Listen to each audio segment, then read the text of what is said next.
I know. She got it.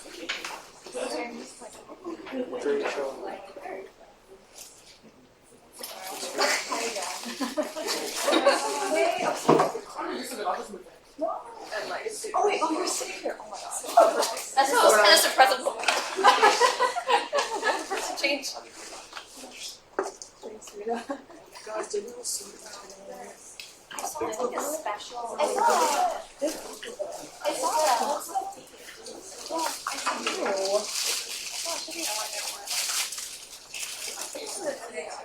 But have the Amazon ever had this like this?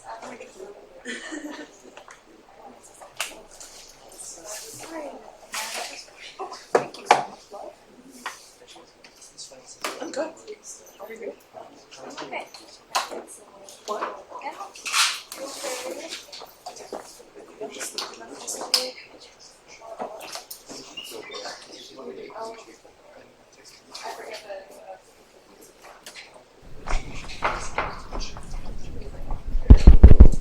All right, let's get started. You can pick up your exams after class if you want from Dorothy as usual. The final exam, the date is, I think, May the 4th. We will notify you of the duration of the exam. There was some question about that. If Dorothy, if you'll look up what the formal duration is, and we'll give you the whole time, whatever that duration is, and we'll calibrate the complexity and length of the exam to that appropriate duration. So if Dorothy will remind me, whatever that is. I told you guys I was joking around the last joking, if one can joke about such a thing, about the blue books. I think we won't use blue books. We'll probably it'll be printed on paper, just like the exams that you've had so far. And I'll probably have 4 questions, pick 3, or 3 questions, pick 2, something like that. There'll be broadly synthetic questions. It's very likely there'll be a question on like agency and structure. There'll be a question on, public versus individual health, something like that.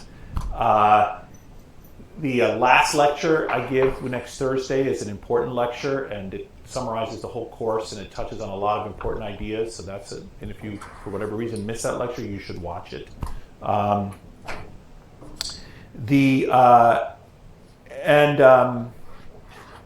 it'll be synthetic of the whole course. So a very typical exam format for me would be to give you something to read, like from the news, like read this news article and analyze it from the perspective of what you've had in the class. Like consider the structure and agency issues associated with social determinants of health with respect to this topic or something. And then when we like it, or I'll encourage you to refer to the readings, but you don't have to know the author and the title and the journal. You can just say the Smith reading, or the reading about networks in India, or if you don't remember anything, that reading that Nicholas told a joke about, whatever, just so long as you say this point is coming from this idea or thing, so that we can see. If you know what your professors do, you'll imagine that the exam will kind of highlight some of the material since the second midterm, even though it's cumulative. It covers the whole course. So don't assume you can get away without reading the stuff that has been assigned since the second midterm. I think that's about right. And you can see, I used to, as I told you before, some of you before class last time, I used to always do take-home exams, but because I hate in-class exams. But because of the the AI innovation, I'm administering the exam in class. Please try to write legibly. Dorothy and I literally have 48 hours or 72 hours to grade these exams, because the seniors, the grades for all the seniors in the class are due 4 or 6 days after you take your exam. So she has to do the first pass, and I have to do a second pass, and yada yada. Okay? Any questions about the final? Okay. So last time we discussed how the biological can become social, in part by reviewing some findings from behavior genetics and cultural evolution and the impact on biology. But mostly we focused on how the social can become biological, highlighting how culture can shape the genes we have across evolutionary time, and highlighting how culture, specifically our environment, can shape the expression and effect of genes in individuals and populations. And we discussed how the social environment modifies the expression of our genes through epigenetic control, how this is quasi-permanent, and how this may even evince neo-Lamarckian transmission. Now, the merging of humans and machines is alternately described as utopian or dystopian in both fiction and nonfiction. And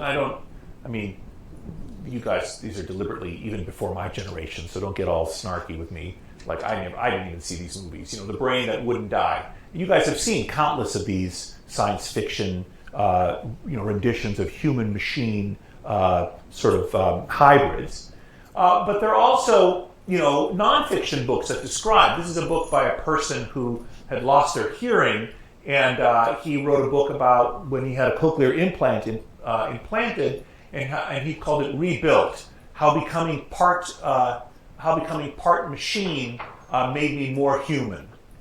And here's a book arguing about how the human species has evolved, adapting to its increasingly technological environment. Now gets set for the next stage of our evolution. Flesh meets silicone in Homo superior. Okay? So there are a lot of people who are having experiences like this or who are kind of advocating for it.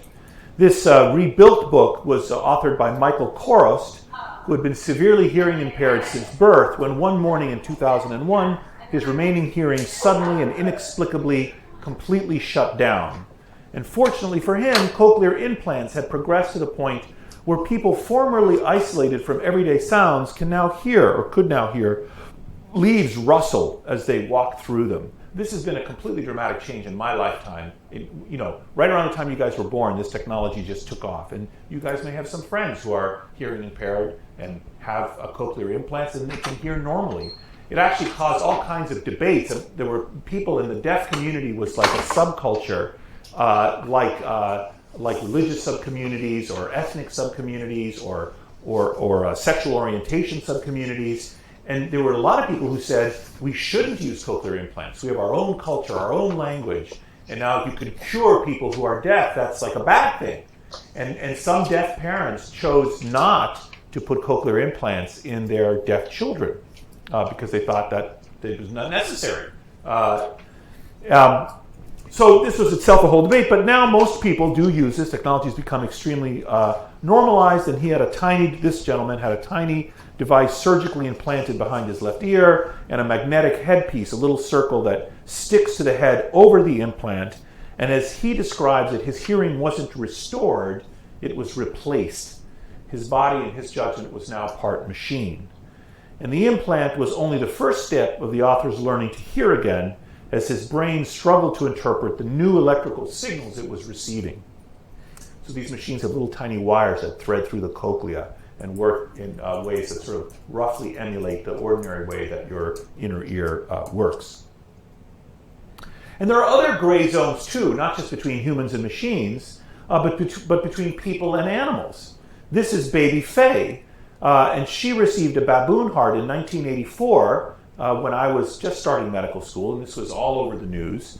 And so a baboon heart was implanted into her body, and she lived for 20 days in something called a xenotransplantation, when you get a body part from a species different than yours. And in 1992, a pig liver was implanted in a human to buy time for a human organ. But the patient died in 32 hours when this pig liver was put into his body. But just last month, in March 16th of 2000, some of you are paying attention to the news. This would be the kind of thing I would put on the final exam. Like, here's an article from this week, this month. What does it mean from the perspective of the course? Just last month, at MGH, a 62-year-old man with end-stage renal failure named Richard Slayman was given a genetically modified pig kidney. And the kidney was taken from a pig carrying 69 genomic edits using modern genetic engineering, which were aimed at preventing rejection of the donated organ and reducing the risk that a virus lurking in the organ from this alien species, that is a pig, could infect the human recipient. And he was released from the hospital 3 weeks later on April the 6th, just earlier this month. Slayman had previously received a human kidney transplant, but it failed after 5 years. Some of you must have family or relatives that have end-stage renal disease. I don't know whether you guys are aware of what it means to have end-stage renal disease. So your kidneys do a bunch of things. One of the things they do is they purify your blood. If your kidneys stop working, you die. It's a certain death. And there are certain conditions which can lead to abrupt destruction of your kidney, and you will die, period, full stop. There's nothing that can be done about it unless you get a kidney transplantation or you have end-stage renal dialysis. And renal dialysis means you go 3 times a week to a special unit, and you guys probably aren't aware of this, but if you just Google renal dialysis units, like within every square mile in our cities, there's a little renal dialysis unit. In the olden days when there were malls, there would probably be a little storefront that you never paid attention to that said, Smith Health Facility, and it was actually a dialysis unit. And you would go in there, you would have a scheduled time, you would have a special modification to your arteries and veins that would allow them to put a big gauge needle through your skin into your vasculature, and they would draw your blood out, and they would run it through an artificial kidney, a renal dialysis machine, and then return your blood to you. And you would sit there for 4 hours. You'd have the Monday, Wednesday, Friday chair, chair number 5, Monday, Wednesday, Friday at this facility from 2 to 5, and then you would have your chair mates, the people that sit next to you, sort of like in this class, the Sophia here and the Sophia there, and or the Lucy, and they're sitting there, and you get to know each other, and that's it. You can't travel. I mean, you can travel, but you have to plan ahead and schedule your dialysis at other locations. If you go abroad, you need to be dialyzed every 48 hours. So you're like tethered to these machines your whole life. And if you miss dialysis for like a week, you die. So that's it. So he had it. He had kidney failure. He had a human transplant, but after 5 years, it failed. So he had to resume kidney dialysis in 2023.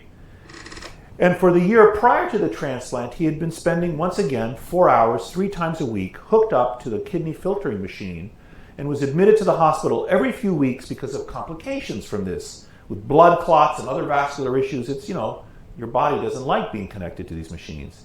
And the catheter was inserted into his chest to help alleviate these issues, which in turn made it impossible for him to shower. So he was a normal life, then he had kidney failure, then he had probably had dialysis, then he had a kidney transplant, he had a normal life again for 5 years, now he's back to kidney dialysis, he doesn't like it. He says, I can't shower. My life has been destroyed. And he said, I want to do this experimental procedure, and he was very happy afterwards with a pig kidney. So far, he's still alive in his body, a genetically modified one. So he's a hybrid, a human-animal hybrid, you might even imagine, this gentleman.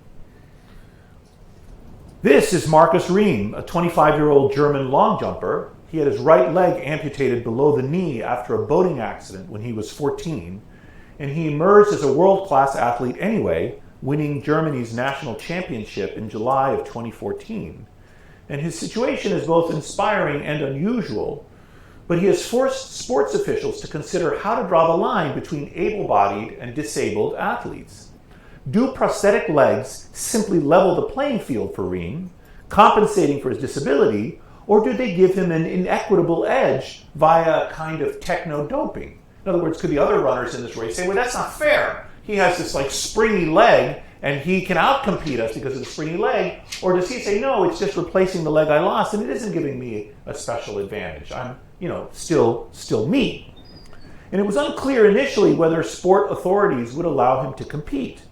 Some have noted that athletes already modify themselves in a number of ways, including baseball sluggers that undergo laser eye surgery. Like if you're a baseball player and you can't see the ball, no one would think it odd if you wore glasses or even had laser eye surgery. How's that different than this situation, right? Your eyes are failing. Should we say you can't play baseball anymore? Or do we say, yeah, you get laser eye surgery and keep playing baseball? Or what if you injure your elbow and we do a special procedure to replace the tendons in your elbow?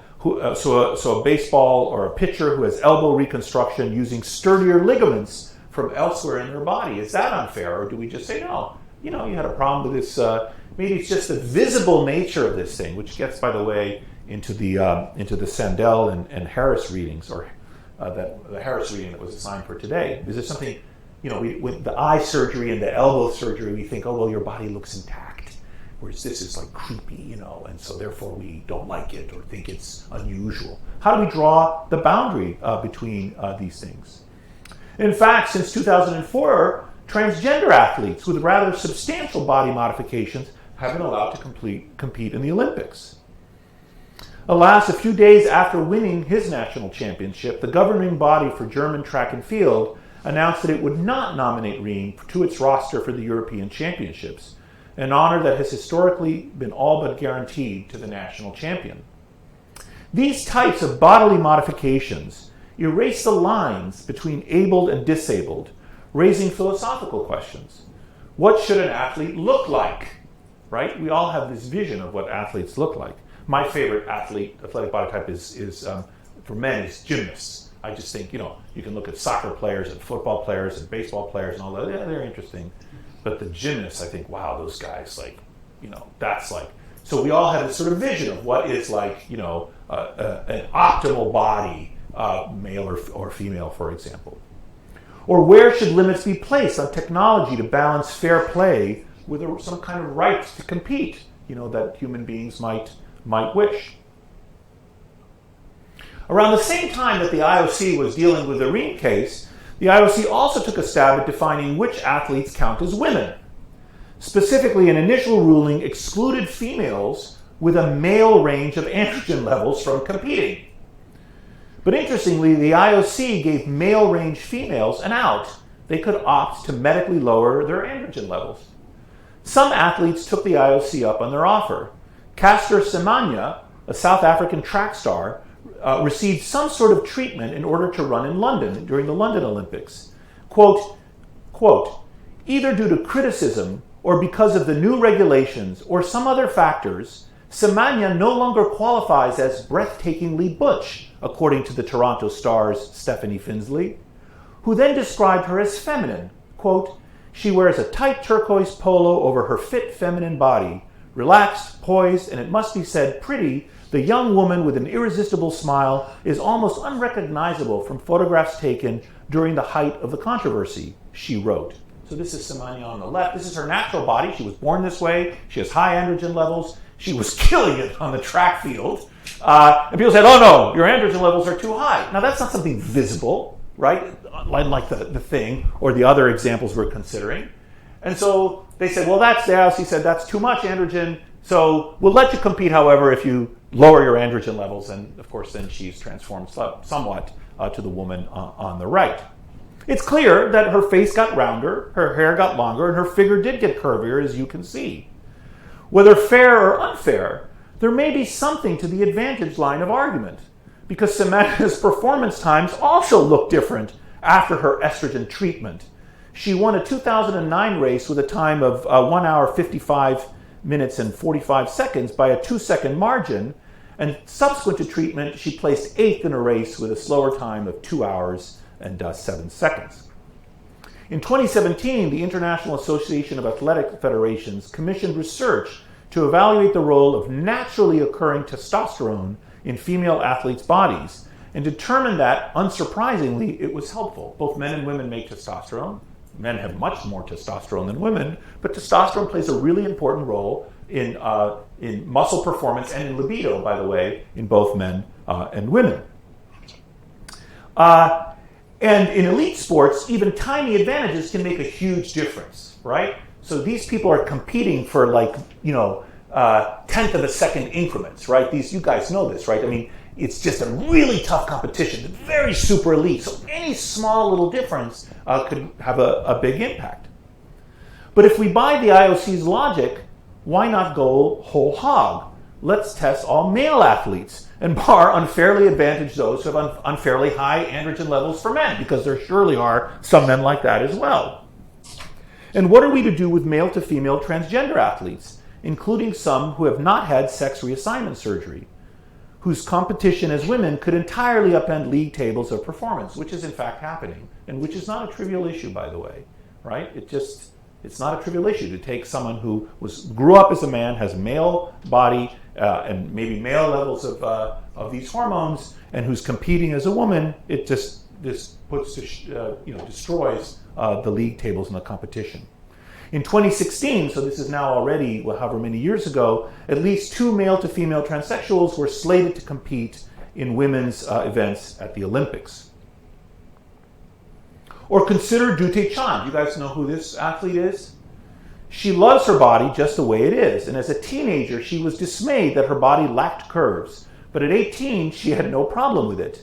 Yet in the summer of 2014, Chand, India's 100-meter champion in the 18 and under category, was barred from competing against women because she had a condition called hyperandrogenism, and her body produced natural levels of testosterone so high that they placed her in the male range in the eyes of international track and field. Once again, after the international governing body, they allowed her to return to competition only if she lowered her testosterone level beneath the male range. And her response was, "No way, I'm not doing it." And she said, "I feel that it's wrong to have to change your body for sport participation. I'm not changing for anyone." I'm hoping you're seeing how these examples fit into the Harris-Sandel debate. One of the reasons I assign Harris, and I don't assign you both Harris and Sandel, is because actually Harris does a very fair job of summarizing Sandel's arguments. Okay? Harris and Sandel are bitterly disputing the ideas we're discussing today.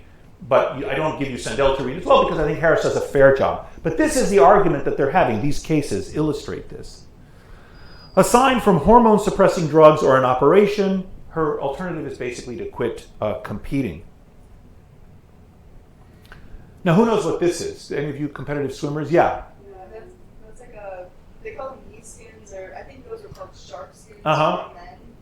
And they basically repel the water off of your body, so like when you stand up out of the water droplets will literally just roll off of you instead of absorbing into the... So they're hydrophobic, and they're also designed in this very aerodynamic man. And the question is, how is this different? How is it different to wear this kind of swimsuit? Because it turns out that researchers from Speedo's Aqualab, its global research and development facility, approached NASA's Langley Research Center to conduct research on drag reduction of swimsuits because of the center's long history of wind tunnel testing on drag reduction for aircraft and boats. And Aqualab worked with NASA aerospace engineer Stephen Wilkinson, other U.S. and foreign research organizations, as well as U.S. Olympic swimmers to develop the Laser Racer swimsuit. But then in 2008, an astonishing 108 world records in swimming were broken, 79 of them by swimmers wearing this suit. Opponents called the use of such suits, once again, techno-doping or technological doping.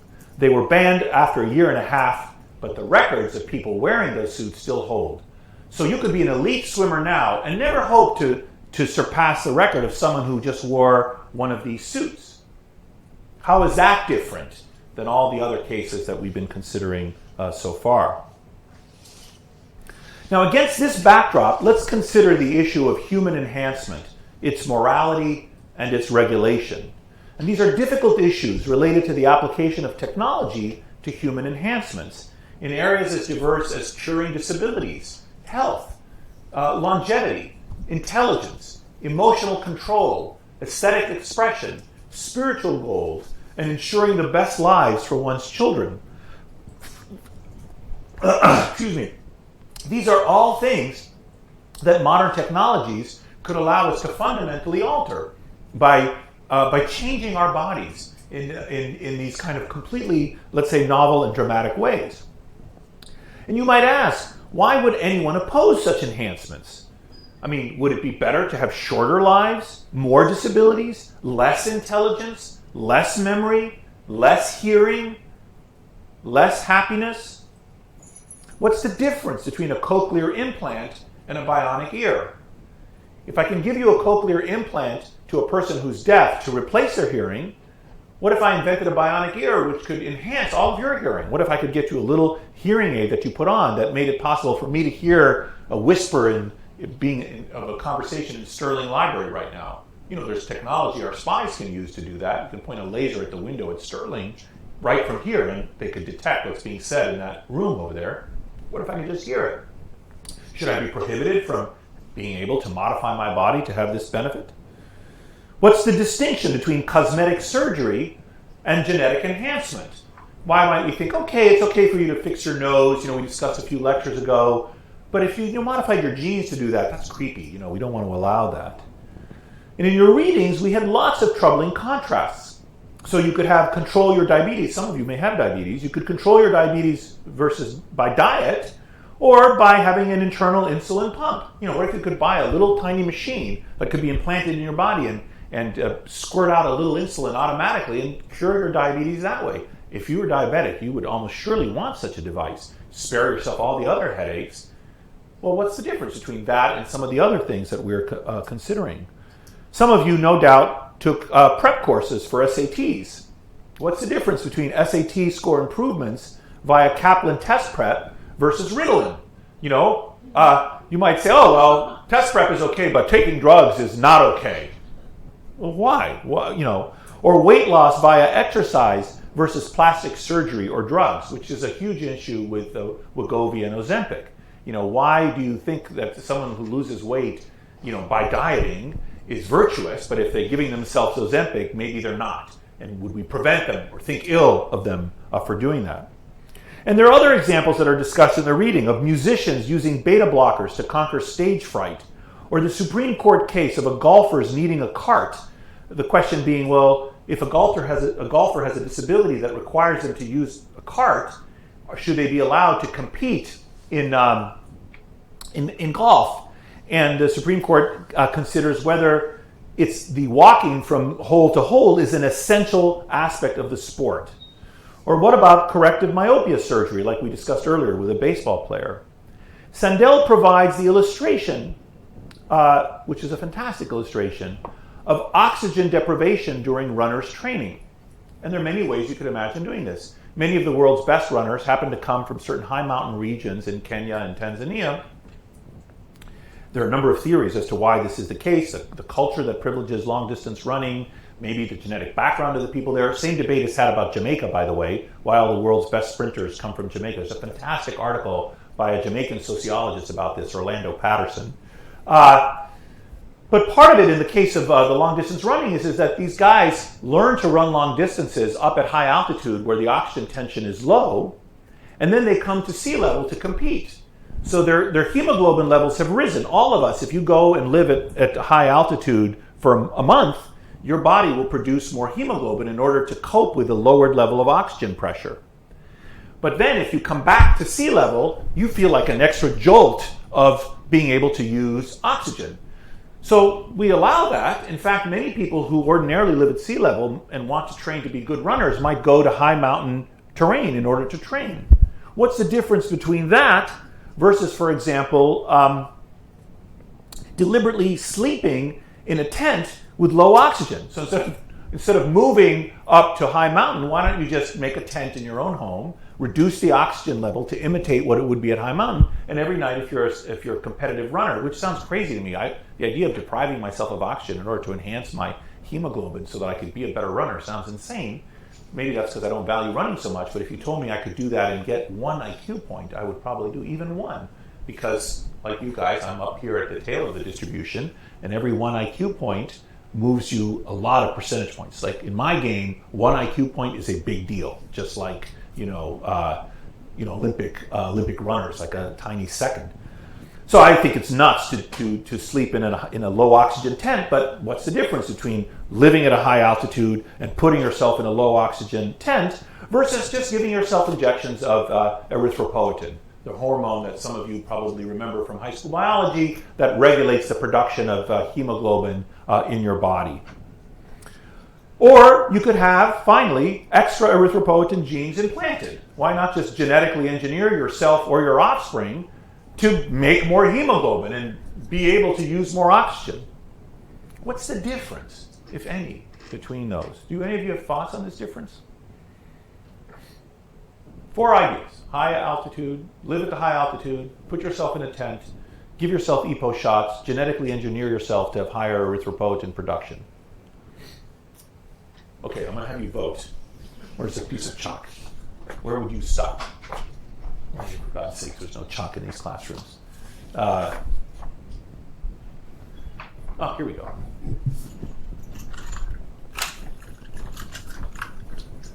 Okay, so you can altitude, tent, EPO shots, EPO genes, or nothing. You just want to be, don't do a thing. Okay, who would do nothing to become a better runner? Okay, who would move to altitude to become a better runner? Raise your hands high so I can count you. I don't know. Oh, that's so many of you. So you would all do that. Let's put 20 here. Who would put their in a tent? You would live in you would sleep in a low oxygen tent in your basement in order to be a better runner? How about, I'm committed. oh yeah, you're committed. How about EPO shots? You give yourself shots? 2 or 3 or 4 of you. Yeah, you have one. How about modifying your genes? 2 of you. Yeah. You know, so that you guys are making some distinctions about where in the spectrum you would be, and the question would be why. You know, maybe the guys that would do genetic modification will be like, well, I'm willing to take the risk. I don't think it's going to cause them any problems. See, the sun doesn't bother me from given where my people come from. I could just sit there and feel great. So Sandel's opening gambit of whether it is wrong to make a deaf child by design and whether it is wrong to make a tall or smart child by design. He asks, what if you're deaf parents, the case in the book? What if you're deaf parents and you say, we live in a culture of deaf people. We don't mind being deaf. In fact, we like being deaf. We like using the sign language. And we would like to have a deaf child. That's what we want. Would we prohibit them from having a deaf child? And on what basis? And how would we draw a distinction between that and saying, I want a tall child, so I'm going to genetically engineer to have a child that's tall? And he's asking why we might, let's say, feel differently about one thing than another thing. And in fact, you can even begin to think about, we've been discussing in this class for weeks now, the notion of premature death and modern medicine and public health intervention saving people's lives. Why stop there? Why not extend people's lives in addition? So life extension is a kind of natural, common sense further step after life saving. And we typically better ourselves by bettering our environment. What about literally bettering our bodies? Right? The whole class has also been about environmental changes that change your trajectory. What about deliberately intervening in the natural lottery and not just in the social lottery as we've been discussing so far in this class? After all, changes we've been implementing in our culture have been modifying our genes anyway, as we saw last time, right? So all these genetic changes that are taking place because of what we do in general, like over centuries to all humans, why not allow such things to happen in specific to individuals over short time frames? You were unbothered by the invention of domesticating animals last week or yesterday. What's different about having the 2 of you that are willing to have genetic modifications to make more erythropoietin? So let's take a look at the effects of some of these technologies. And here are some technologies that affect the human brain. And you can imagine that there are brain enhancers that are either hardware or software, and that are either internal to your body or external to your body. So for example, so here are brain enhancers that are external hardware. So first of all, one of the most famous ones is just the invention of pictures and writing. Right? Writing is a form of external brain enhancement. You can write down stuff that you then remember later on, or you transmit from one person to another. And nowadays we have wearable computers or cell phones, and soon we might have some kind of wireless exocerebrum, right? We could have wear little hats that read all kinds, like Neuralink for everyday use. Neuralink now, just as I'll come to it in a moment, as you read in the news last month, was implanted in someone who was paralyzed. But that technology, by the time you guys are my age, you might be given the option of having, even if you're not paralyzed, have a nice Neuralink chip. And, in addition to using your hands, you could use your brain to control things that happen in the environment.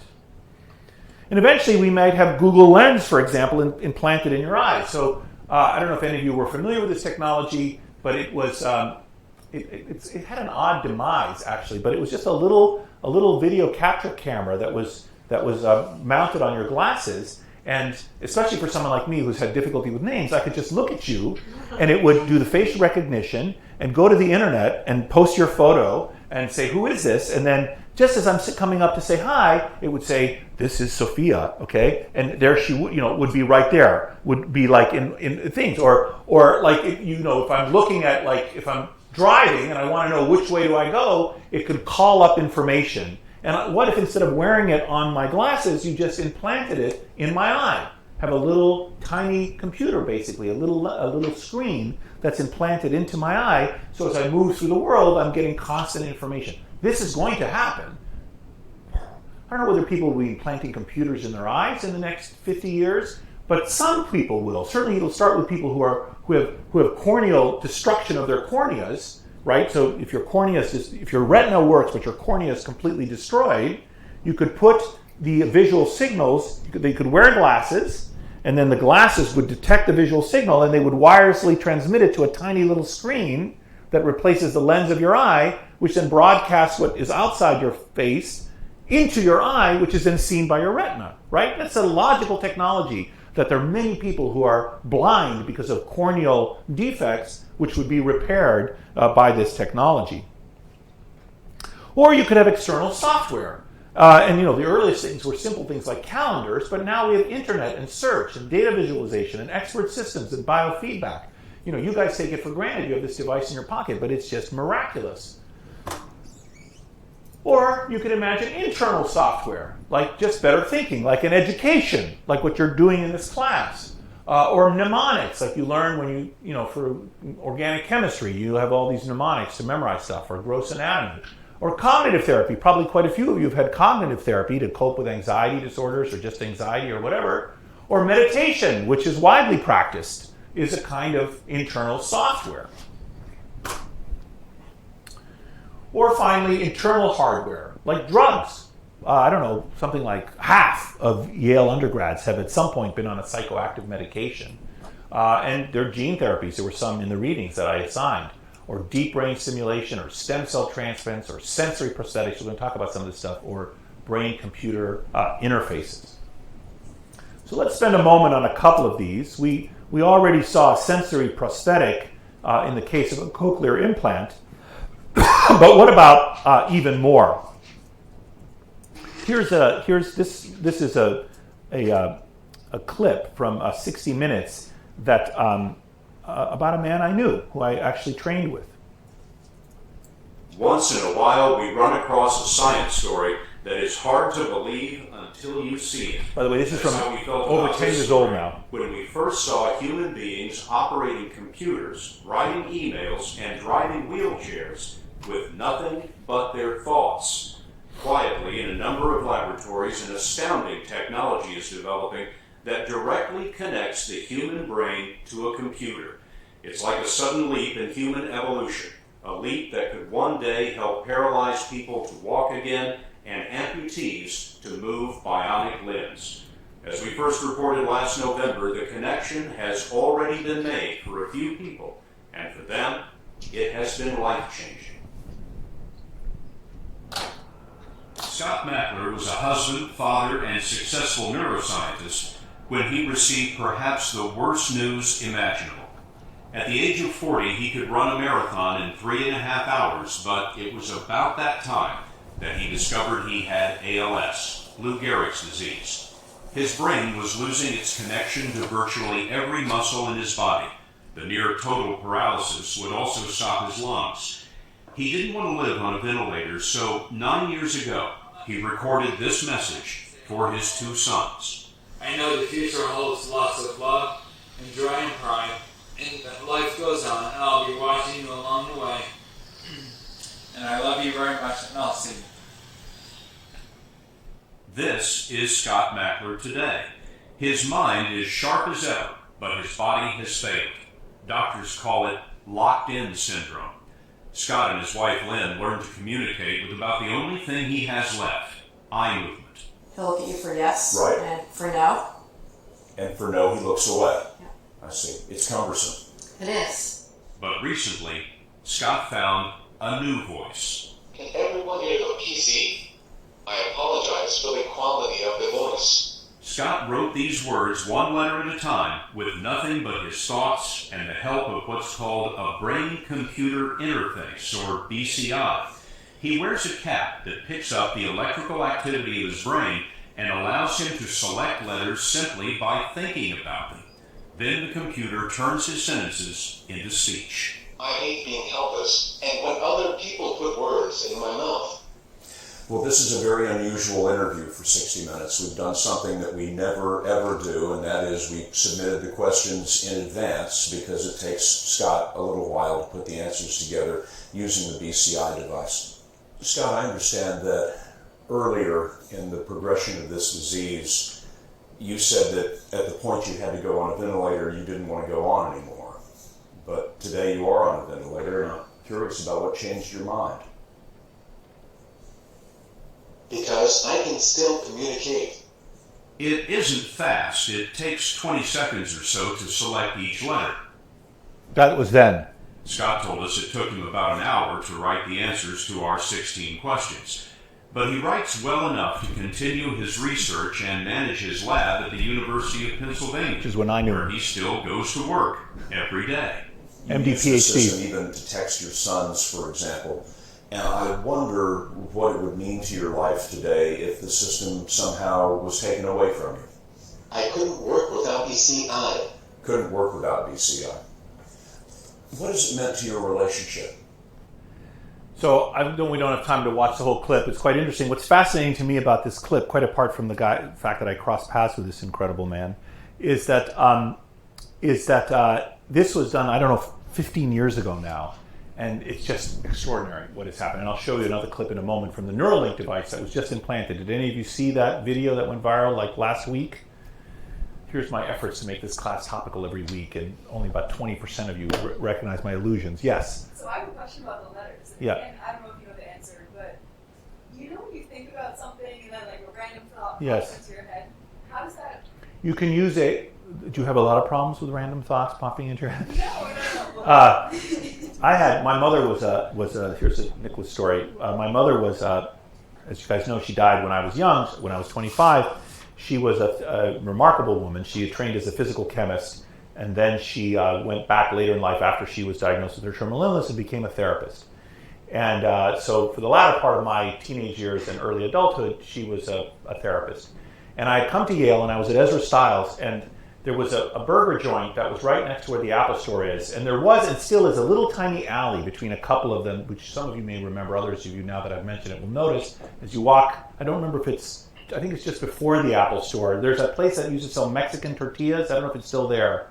Anyways, a little restaurant there. Right next to it, there was a little alley. And one day I was walking out of Stiles, and I was walking down, I guess it's Broadway. And as I'm walking, I suddenly had this intrusive thought of a man leaping out from between that alley. Have you guys ever had intrusive thoughts? You know what I'm talking about. Really just like, if you have, those of you think you haven't, have you ever been driving on the highway and you suddenly have a thought like, what if I just swerve into the oncoming traffic? I could kill myself. That's an intrusive thought, okay? I'm just telling you what that is. So you've all had intrusive thoughts. I had this intrusive thought, which is a guy leapt out of the alley and cut off my leg with an axe, and I was looking at the cross-sectional stump of my leg. And I was really freaked out about this. So I called my mother. I don't know, I was 18 or something, so I called my mother. And I was like, Mom, this thing happened. And she listened to me very patiently. She goes, Nicholas, that was an intrusive thought. So yes, you're having intrusive thoughts. Okay, so your question is, what happens when you have intrusive thoughts? Well, I think about this stuff. I think this technology can filter that out using AI, the modern version. I don't know what was done for him. Probably he had to focus on the letter. And probably he had to focus on it long enough till it clicked, and then he could move his mind to the next letter. Yeah. This is different from like what Stephen Hawking would use.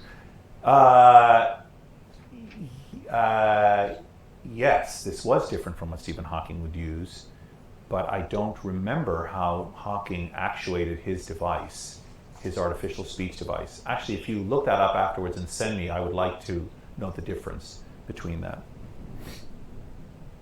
In fact, in the last few years, huge progress on such technologies has been made. Technology that translates neural activity into speech would be transformative for people who are unable to communicate as a result of neurological impairments. decoding speech from neural activity alone is challenging because speaking requires very precise and rapid multidimensional control of vocal tract articulation. So as you're thinking about speaking, for me to move all the little muscles in my larynx to make the sounds come out of my mouth, many parts of my brain are activated, doing all kinds of stuff, the thinking, the motor control, and everything else. So the question is, could we decode this pattern of thoughts to decode what you would say if you could actuate your larynx, but now you can't actuate your larynx? And in fact, scientists have designed a neural decoder that explicitly leverages kinematic and sound representations encoded in human cortical activity to synthesize audible speech.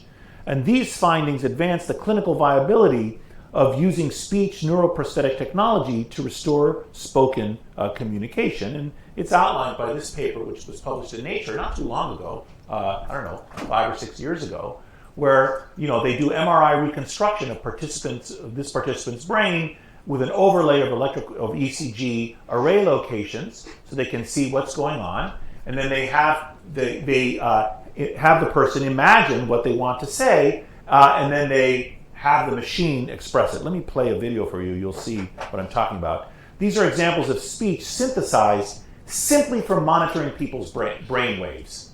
So we ask the person to imagine a sentence. We put a little cap on you. You should already be leaping ahead to that means I can read your thoughts, right? They've also done these experiments with dogs. It's really sweet. They've been able to tell when dogs are thinking of birds. They can reconstruct what the dog is imagining. The dog is, you can imagine, like when you think of, close your eyes and you think of a bird, you see an image of a bird. So I can reconstruct what you are imagining you see by reading your brain waves. So here is this work at UCSF that was just a few years old.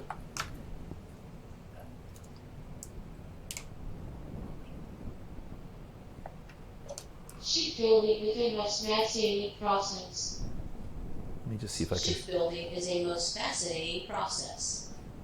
So they track how your tongue and your larynx are moving when you're thinking about it, and then imagine what sounds would be made, and then they create those sounds. So, shipbuilding is the most fascinating process. They imagine you saying that, and then they reconstruct what the machine would say. If it didn't record what you said, it just recorded your brainwaves when you're saying the thing that you are saying. Oops.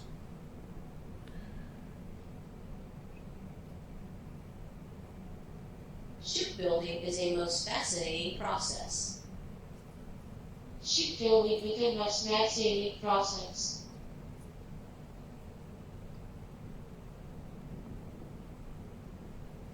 Bright sunshine shimmers on the ocean. Bright sunshine shimmers on the ocean. It's incredible as far as I'm concerned. And in fact, thoughts can also be used to actuate and move things, not just speak. Just a month ago, Noland Arbaugh, a 29-year-old diving accident victim and quadriplegic from Arizona, gave an account of his experiences as the first person to receive Neuralink's brain-computer implant. I'm not going to play you a video from this interview, but it's amazing to watch if you want. It's the first Elon Musk Neuralink implant. Did any of you see this? How many of you saw this? Just like only 2 or 3 of you. What do you guys watch? Yeah, you did. Okay. Arbaugh spoke glowingly about his experience and cracked jokes during a nearly hour-long video. So he can use his mouth and he can think. He's paralyzed from the neck down, but he can't move anything. And he talked about how he could use the Neuralink to play video games using only his thoughts. And this technology offers more hope that people with quadriplegia or other significant impairment of movement could gain more independence as the technology progresses. And he said, "It has already changed my life." Furthermore, he said, "What you are all doing is just going to change the world. It's going to change how people like me are able to just live their lives." Well, yeah. So what does the Neuralink actually enable him to do? Does it enable him to? Yeah, he could actuate devices. So it's not just, he's able to speak. He's not like the cases I just seen. But he could use his thoughts to move cursors and move robotic arms. So you could imagine if you're quadriplegic, you could have this big robotic arm over your shoulder, and you could have it pick up a cup from the table and bring it and hold it and grab a straw and put the straw in the cup and give you a drink and then put the cup back, or open the door to your room or lock the door, basically to manipulate the environment around you just using your thoughts, right? Like those science fiction things that you guys have seen, I imagine, at least I imagine in movies, where you have these cyborgs, these human-machine combinations. Well, then the question comes, what about genetic technology? Like why limit ourselves to using only these kind of engineering solutions to some of the things that we're doing? Consider the scandal created by the work of Jiankyu He. I don't know how you pronounce his name in Chinese. Is it He or He or He or I don't know.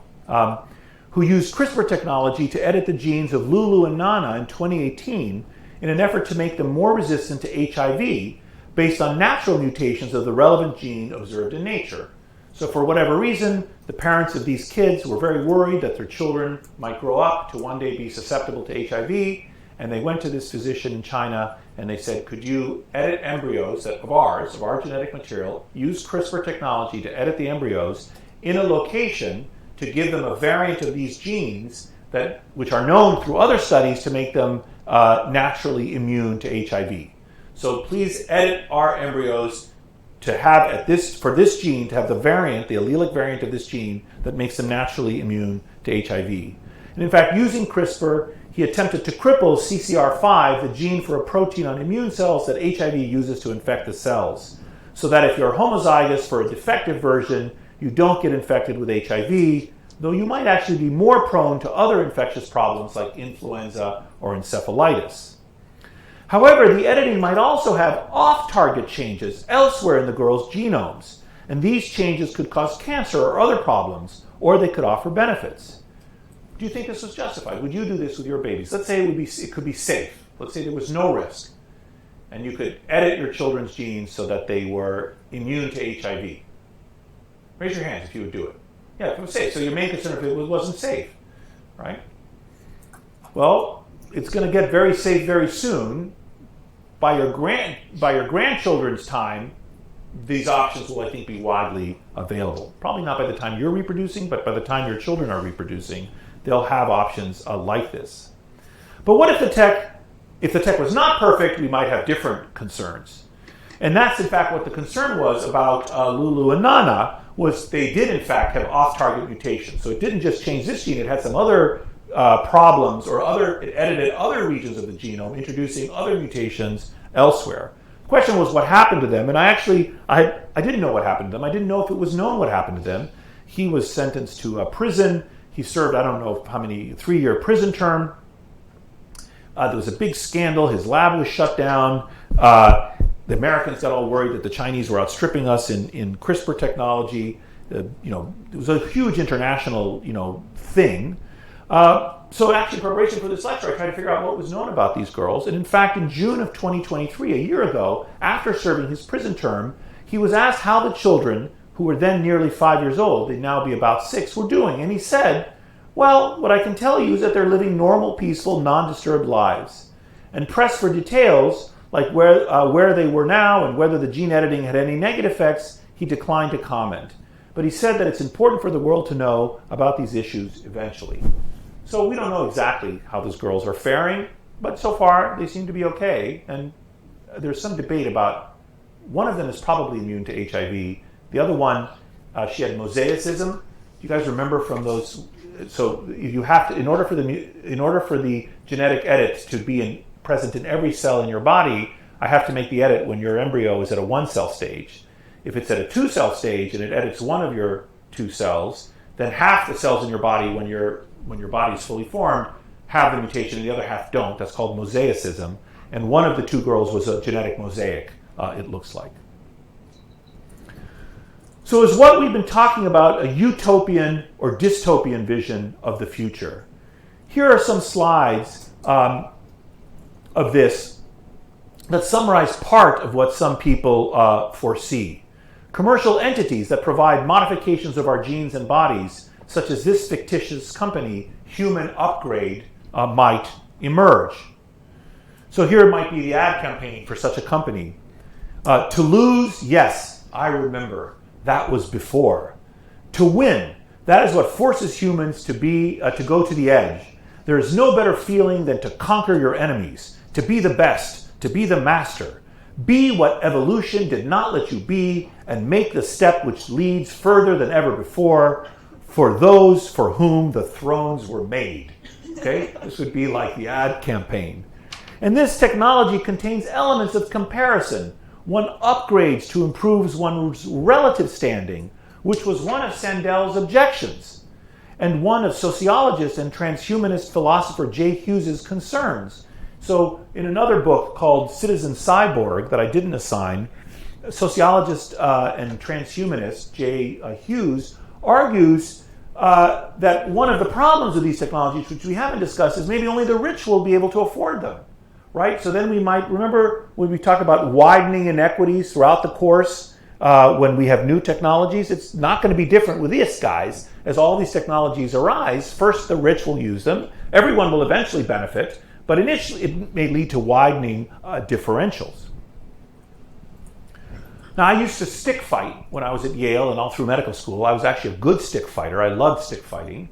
And if you look carefully at this guy, you can see that he has a sixth finger. And I can tell you, when you stick fight, a sixth finger would be really, really helpful.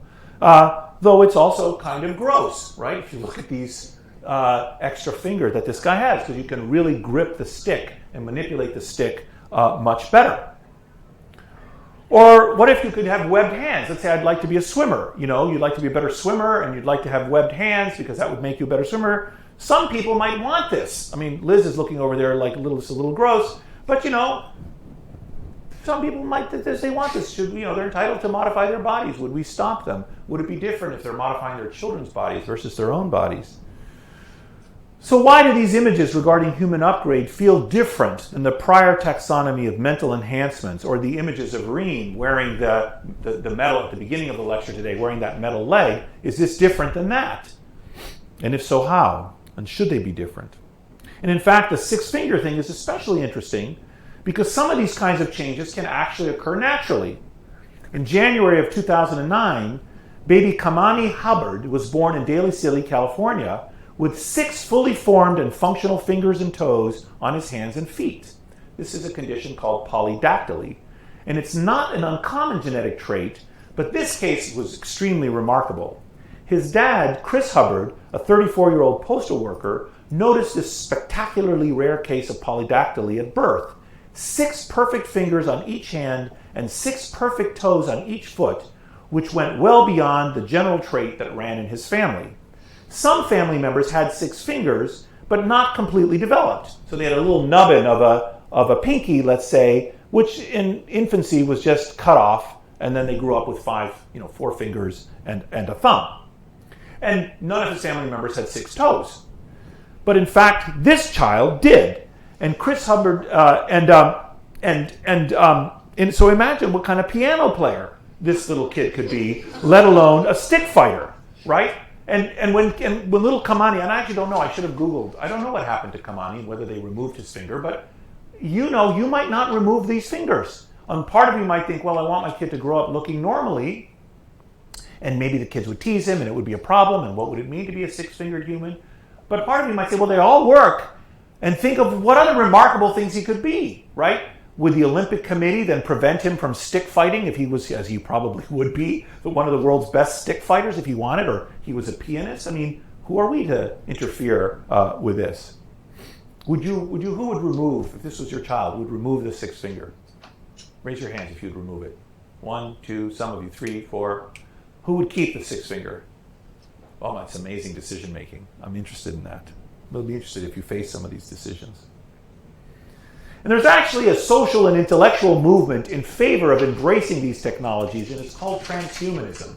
It's an intellectual and cultural movement and a set of ideas that affirms the possibility and, in fact, desirability of transcending the limitations of the human body through applied reason, especially by using technology to eliminate aging and enhance human intellectual, physical, and psychological capacities. Transhumanists see themselves as humanists who emphasize what we have the potential to become through reason.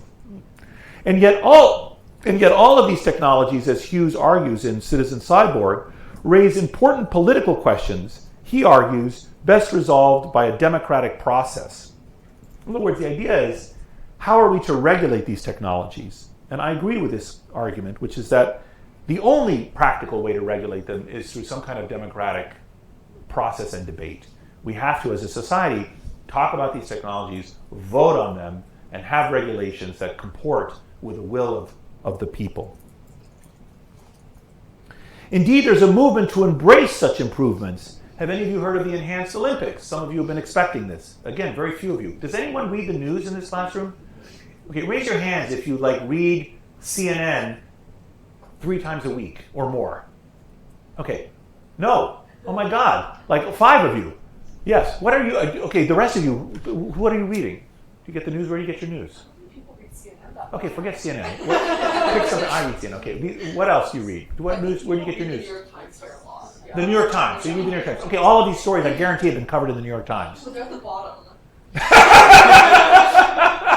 Okay, read to the bottom. Okay, so we're about to talk about the Enhanced Olympics. Some of you know this. Every case that I've discussed has all happened in the last month, right? Every one of these. Here's a lecture I'm giving. I give this lecture every year. It's in the news this year, as it is every year and has been for the last 10 years. Yes. Justin? Yeah. Okay. Did you just call me, or Joseph? Yeah. Yeah, I know. Who called? Did you raise your hand? Oh, no, I didn't hear it. Did you raise your hand? I know your names, but I didn't. Didn't one of you just raise your hand? What? Yeah. Yeah. You know the Enhanced Olympics. Yeah. Okay. So it's a sporting event. What? It's like professional bodybuilding. Yeah, but actually on steroids, as it were. It's a sporting event scheduled for inauguration next year in which openly drug-taking athletes will be able to take part in a better version of the Olympic Games. Imagine being able to watch track and field, but with athletes who dope. Retired Australian swimmer James Magnuson said he would do it for, and I think Peter Thiel is backing this, and they're being offered $1 million to dope their bodies and compete in these sports. So in the back, I forgot your name. Shiel is doesn't like this idea, and he's promising to juice to the gills. And there's going to be a documentary about this that you can watch. But why not? If these guys, if we allow people to bodily autonomy, we didn't talk this year. We talked a lot about suicide, but we didn't talk about the theory and philosophy of suicide and whether people should be allowed to kill themselves and so on. But anyway, if we're willing to allow people to have self-determination, for example, over their gender or over their suicide, whether they wish to end their lives. Actually, we did talk a little bit about physician-assisted suicide a few lectures ago. So if we're willing to allow that, then why won't we allow these guys to juice to the gills? And then maybe they could even entertain us. You could see superhuman running, superhuman discus, and everything else. And the transhumanist movement is partly based on the argument that human traits have no clear beginning, evolutionarily speaking, and therefore must have no clear end. So, for example, if we look at our ancestors, apes exhibit almost all the alleged capacities of human nature. Apes have self-awareness. They have language. They have a moral sensibility, which we haven't discussed in this class. It's discussed in my book, Blueprint. They have empathy. They have tool use. There's a wonderful book written by my friend Dan Gilbert, who's a psychologist at Harvard, and he talks about how every social scientist always writes the sentence, which is humans are different from all other animals because of this, and tool use, language, morality, empathy, and every one of those has fallen. Right? We are no different. In fact, it's very, very difficult to find something that we do. In degree, we do it differently for sure, but in existence, it's very uncommon. So there's no clear evolutionary beginning to these traits. So maybe there's no evolutionary end either. Well, who are we to interfere with this process? And the emergence of new technologies has always and will always raise problems by blurring boundaries between deeply felt cultural categories like these. So you guys know the Hegelian dichotomy? Has anyone ever heard? Anyone ever taken philosophy in this class? Or anthropology? Anyone taken Claude Levi-Strauss? Has anyone read any Claude Levi-Strauss? talks about like how there are these dualities, that cultures tend to organize the world into natural and unnatural, animal and human, male and female, right? So we do that too. We draw these boundaries between animals and humans and machines. The living and the dead is a classic one, right? But natural and artificial, women and men, young and old. We partition the world into two categories, and they get really nervous about things that are in between living and dead. People who are on life support and who are brain dead. This creeps us out. Or cyborg humans, or the xenotransplantation we opened about, or all the debate right now about being trans, which causes a lot of affect and argument in our society because it's sort of in between. Or how are we to tell the difference between an old person who's juicing and has these young traits, or sex in the elderly, right? I think we alluded to that earlier. I can't remember. But you guys think that 80-year-olds don't have sex. Well, they do, right? And you're like, ugh, I don't want to think about that. It's like thinking about your parents having sex. But which they do. And so people. So there are these things that we dichotomize, and then in between categories cause problems for us. But this technology has the prospect for substantially affecting our bodies, our health, and our society. And whether we want to embrace the technology or not, given its inevitability, we need to have ways to decide, to think about it using data and reason, and to have political processes to adjudicate the disputes that will inevitably occur. And in fact, you could ask, is this a fifth phase of the health transition? You remember at the beginning of the class we talked about the 4 phases? Maybe this is a new phase that we're entering. Maybe, in fact, remember I told you that we were reaching the limits of human longevity. Maybe we're about to have an inflection using genetic engineering and nanotechnology and brain-human interfaces where people will live much longer, much healthier, much different lives, totally different than the prior phases of the health transition. So here is the argument that is discussed between Harris and Sandel. If the goal is okay, do the means justify it? And Sandel is a deontologist, and Harris is a utilitarian. Okay? And if you haven't, this is a basic idea everyone learns in college. So have you heard this idea before? Raise your hands. Okay, most of you have. Okay, that's good. But it's a really basic idea. So deontology is the idea that the moral worth of an action depends on the rightness or wrongness of actions themselves, and not on the rightness or wrongness of the consequences of those actions. It privileges the duty or obligation inherent in certain courses of action. It says this is right and this is wrong no matter what happens. Okay? Utilitarianism, on the other hand, is the idea that the moral worth of an action is solely determined by its contribution to overall utility in maximizing happiness or pleasure as summed among all persons, all relevant persons. It is a form of consequentialism. The moral worth of an action is determined by its outcome, and the ends justify the means. Sandel's major objections in his argument is that genetic enhancement represents a triumph of will over giftedness. He seems to prefer fate over choice, and he seems to think that there's something intrinsically moral about what is natural. He suggests that designed children are somehow less than fully free, even though he acknowledges limitations with this argument. And he raises the specter of eugenics to argue against genetic engineering, without, in my view, adequately exploring the similarities and differences between the two. Right, if you guys were all nodding, a bunch of you were saying, yeah, I'd have genetic modifications for my children to be whatever we said, the 6, all of these things. But actually, some people argue, I don't agree with them, some people argue, well, that just leads to eugenics, which, is awful. So, how are we to make sense of all of these debates and arguments? Harris, on the other hand, says that there's a positive moral duty to enhance. Basically, Sandel's argument is it's yucky, right? It's like a moral, it's either good or bad. And so there's something creepy and unnatural about it. And from a deontological point of view, I'm opposed, even if it makes people better off. And Harris says, actually, no, I completely disagree, Harris says. He says there's a positive moral duty to enhance. And he's quite okay with the idea of us ceasing to be human as we now understand the term. He says, fine, we're going to enter a new transhumanist future. And his is a greater good argument. So Sandel is a deontologist and Harris is a utilitarian. And that's the debate between them, which is typical of so many debates that are about so many ethical and policy arguments. So these are the questions that we've been asking and engaging, and that are engaged in the readings. What's the difference between using technologies to cure disease or acquire superhuman powers? Why is self-modification through self-control different than self-modification through some kind of easy technology? Why should things that lie between be morally problematic at all? Like why? What is there? Something about our brain? Something about our culture? Actually, I think it's both. That likes to put things into two buckets and doesn't like it when the boundaries are blurred. And do technology and democracy go together? And why should they? Why do we want maybe democratic control over technological advance?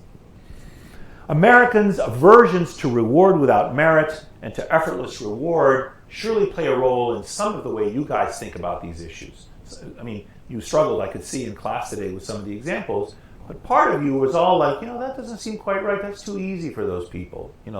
We're Americans. We kind of work for, that's how we do it. And that's a cultural disposition, right? Other people in other cultures might have a very different disposition about this technology.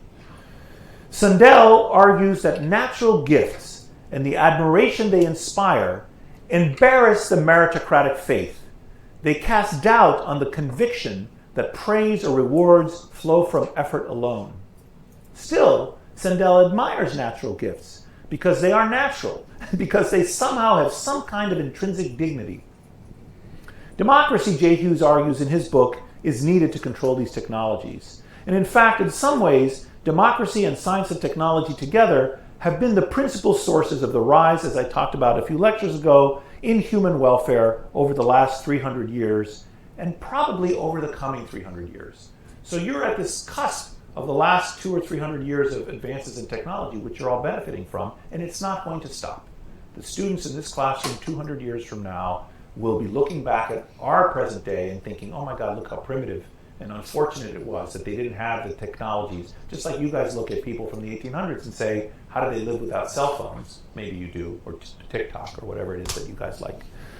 So, in fact, I think there may be a fifth stage of the health transition, and it will be a product of technological marvels that ensued still from the Enlightenment. Okay. Any questions before I let you go? No? You're good? Okay. Next week is the last week of class. 2 more lectures. Yes. Oh, the exams are in the back from last week if you want them. I usually teach in the springs. I'm not teaching next year because I'm on leave. But when I come back, I'll be teaching in the fall. So this class is going to move to the fall basically a year from now, a year and a half from now. Why? You have someone who wants to take it? What? Oh, I see. Yeah, I also teach sometimes Sociology 636, biosocial science, but it's not. I'm not offering it anything before you graduate. Any chance the year after you come back? Yes, I will. I also offer a class, Sociology 554, which is my lab meeting class, which, depending on your particular interests, you can look at it online. You can email me about it if you're interested. Oh, it was actually my mom. Oh, thank you. What was it? Did you read it? What was it? Oh, so he used that to, yeah. Thank you. I guess with ALS, you don't have that mobility in your muscles. Yes. That's interesting. Thank you. You're welcome.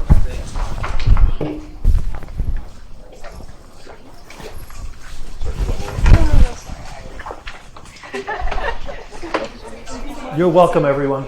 Welcome. Bye-bye, all. Sorry. You're welcome. No questions? You're all cool? Are you learning? Yeah. You're learning. Good. You're telling your roommates you're learning? And you're telling stories? Oh, good. Oh, that's good. Yeah, all right, that's good.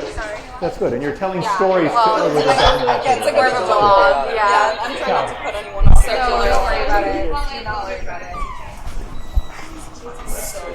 Are you learning? Good.